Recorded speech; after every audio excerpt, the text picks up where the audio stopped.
দেখো বন্ধুরা, আজকে তোমাদের জন্য কি নিয়ে এসে গেছি। দেখো, একটা সিমের রেসিপি নিয়ে চলে এসেছি। দেখো, যখনই ঘরে সিম আনা হয় এমন একটু থেকে গেলে কালো কালো হয়ে যায়, তখন আর কোনো রান্না করতে মন চায় না। তো এই রেসিপিটা এমন সময়ও করা যাবে। দেখো, সিমগুলো একটু কালো কালো হয়ে গেছে। তো আমি এখানে কি কি নিয়েছি দেখে নাও। সিম নিয়েছি, পেঁয়াজ নিয়েছি, পেঁয়াজের মধ্যে একটু পেঁয়াজ কলি এসেছিল সেটাও নিয়ে নিয়েছি, আর কাঁচা লঙ্কা আর গোটা রসুন, মানে রসুনটাকে ছাড়িয়ে নিয়েছি। হ্যালো বন্ধুরা, আমি মনা রান্নাঘরে তোমাদেরকে অনেক অনেক ওয়েলকাম এবং ভালোবাসা। তোমরা কেমন আছো? আশা করছি তোমরা খুব ভালো আছো। আর এতদিন ভিডিও নিয়ে আসতে পারিনি, একটু সমস্যা ছিল। তো জানি তোমরা কেউ না কেউ হয়তো আমার ভিডিওর জন্য ওয়েট করছিলে। তো চলো আজকে রেসিপিটা দেখে নাও। দেখো, আজকে একটু অন্যরকমভাবে রেসিপিটা বানাবো। তো এই ধরনের সিম দেখবে কোনো সবজি রান্না করতে গেলে ভালো লাগে না। দেখবে সিমটা এনে তাজা তাজা রান্না করতেই কিন্তু ভালো লাগে। তো দেখো, সিমটা আনা হয়েছে 4-5 দিন হয়ে গেছিলো। তো ভাবলাম এটা কি ফেলে দেবো, এটা দিয়ে একটা ফেলে দেওয়া সিম দিয়ে একটা রেসিপি বানানো যেতেই পারে। তো দেখো, আমি সিমের ডাঁটাগুলোকে দুই সাইড থেকে ভালো করে ছাড়িয়ে, আঁশগুলো ভালো করে ছাড়িয়ে নিয়েছি। ছাড়িয়ে মানে মোটামুটি করে নিয়েছি। এখন গরম জলের মধ্যে সিমটাকে দিয়ে দিলাম। দেখো, একটা কড়াইয়ের মধ্যে পর্যাপ্ত পরিমাণে জল নিয়ে জলের মধ্যে আমরা সিমগুলো দিয়ে দেব। দেখো, একে একে দিয়ে নিলাম। তোমরাও এরকমভাবেই করবে। তারপর হচ্ছে গিয়ে এটাকে একটু বয়েল হতে দেবো আর কি। দেখো, কালারটা একটু চেঞ্জ হচ্ছে, আর একটু নুন দিয়ে দিলাম। যে কোনো জিনিস দেখবে যখন বয়েল করবে একটু নুন দিয়ে দিলে ওটার মধ্যেও কিন্তু একটু নুনটা ভালো করে মিক্স হয়ে যায়। তো দেখো, আমি একটা খুন্তি দিয়ে ভালো করে নাড়িয়ে দিচ্ছি, ভালো করে মিশিয়ে দিচ্ছি আর কি জলের সাথে। তো সিমটার মধ্যেও কিন্তু একটু নুন ঢুকে যাবে। তারপর একটু বয়েল করে নেব ভালো করে। দেখো, এখন লাস্ট পর্যায়ে দিয়ে দিলাম কাঁচা লঙ্কা, পেঁয়াজ কলি আর গোটা রসুনটা, মানে রসুনের কোয়া। দেখো, সিমটা কিন্তু অনেকটা সেদ্ধ হয়ে গেছে, কালারটা চেঞ্জ হয়ে গেছে। সিমের উপরে যে একটা কালার ছিল সেটা কিন্তু জলের মধ্যে চলে এসেছে। এখন আমরা এখানে এটাকে বন্ধ করে দেব। বন্ধ করে কিছুক্ষণের জন্য ঠান্ডা হতে দেবো আর কি। নেড়ে চেড়ে নিচ্ছি। এখন এগুলো তুলে নেব, তুলে তারপর ঠান্ডা হতে দেব। তো বন্ধুরা, তোমাদের যদি আমার ভিডিও ভালো লেগে থাকে অবশ্যই একটা লাইক করো, পারলে একটু শেয়ার করে দিও। আর চ্যানেলে নতুন হয়ে থাকলে প্লিজ চ্যানেলটা সাবস্ক্রাইব করতে কিন্তু একদমই ভুলো না।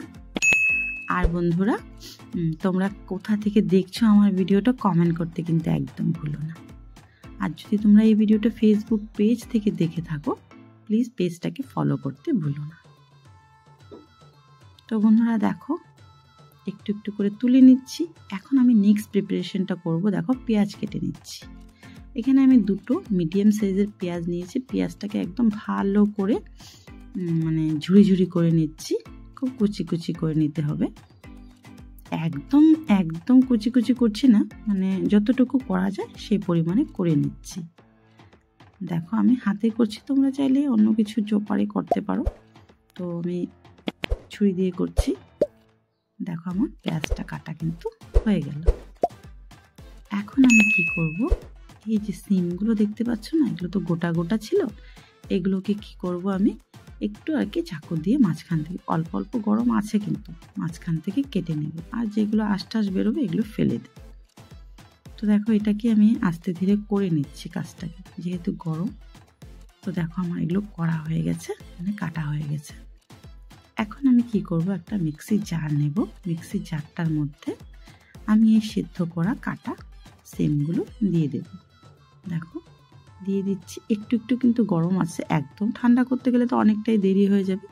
তো যেতটুকু ধরা যায় সেই পরিমাণে আমি ঠান্ডা করে নিয়েছি। দেখো, হাত দিয়ে ধরতে পারছি আর কি। তো দিয়ে এখন এটাকে মিক্সি বাটিটা কিন্তু ভরে গেছে। এখন এটাকে একটু মিক্সিতে ঘুরিয়ে পেস্ট বানিয়ে নেব। দেখো, খুব সুন্দর একটা পেস্ট হয়ে গেছে। এই পেস্টটাকে একটা বাটির মধ্যে আমি ঢেলে নেব। এখন একটা চামচের সাহায্যে ঢেলে নিচ্ছি। তাহলে কি হয় বলো তো, রান্নার সময় সুবিধা হয়। এই দেখবে, যখনই আমরা গরম তেলের মধ্যে দিতে যাই এগুলো মিক্সি জারের থেকে কোনো কিছু পেস্ট টাইপের জিনিস, তখন দেখবে অনেকটাই মানে কষ্ট হয়ে যায়, পড়তে চায় না। তো দেখো আমি আবার কড়াইটাকে পরিষ্কার করে বসিয়ে নিয়েছি। এখন আমি এখানে দিয়ে দিলাম সাদা তেল। তোমরা চাইলে কিন্তু সর্ষের তেলও ব্যবহার করতে পারো বন্ধুরা। আমার ঘরে সর্ষের তেলটা সেদিন ছিল না। তো তারপর দেখো আমি এখানে 2টো শুকনো লঙ্কাকে টুকরো করে ফোড়নে দিয়ে দিলাম। শুকনো লঙ্কাটাকে একটু নাড়িয়ে চাড়িয়ে নিয়েছি। তারপর দিয়ে দিলাম 2-3টে রসুন কোয়া, আর দেবো বন্ধুরা একটুখানি কালো জিরে। আর হ্যাঁ, ফোড়নটা কিন্তু খুব লাল করা যাবে না, একটু জাস্ট কালার আসতে না আসতে আমি পেঁয়াজ কুচিটা দিয়ে দেব। দেখবে যে রসুন যদি আমরা ফোড়নে দিয়ে খুব লাল করে ভেজে নিই, একটা স্মেল উঠে যায়। তারপর দেখো পেঁয়াজটার মধ্যে আমি দিয়ে দিলাম হলুদ গুঁড়ো, নুন, এগুলো দিয়ে দিলাম। দিয়ে আবার ভালো করে নেড়ে চেড়ে নেব। খুব একটা আর এখন মশলার দরকার নেই এখানে। তো এখন এটা খুব সুন্দর একটা কালার এসে গেছে। আর আরও একটু সুন্দর কালারের জন্য আমি একটু কাশ্মীরি লঙ্কার গুঁড়ো দিয়ে দিলাম। দেখো একটা খুব সুন্দর কালার আসছে। এখন আমি যে বেটে রেখেছিলাম পেস্টটা দিয়ে, এখানে আর অন্য কোনো মশলার দরকার নেই। খুবই সুন্দর একটা রেসিপি, তোমরা অবশ্যই ট্রাই করো বন্ধুরা। একদম সিম্পল কিন্তু খেতে অসাধারণ। দেখো খুব মশলা আমি ইউজ করিনি। আর এই সিমটা দিয়ে হয়তো অন্য কোনো রান্না করলে ভালোও লাগতো না, কিন্তু সেই ফেলে দেওয়া সিমটা দিয়ে এত শর্টকাটে একটা রান্না করে নিয়েছি, কিন্তু খেতে এত অসাধারণ হয় না, মানে কি বলবো। দেখো যখন একদম তেল ছেড়ে মানে কড়াই থেকে ছেড়ে আসবে তখনই বুঝবে যে এটা হয়ে গেছে। নেড়ে চেড়ে ততটাই নাড়তে হবে। আমি তোমাদের সাথে পুরোটা শেয়ার করলাম না, অনেক টাইম আমি নাড়াচাড়া করেছি।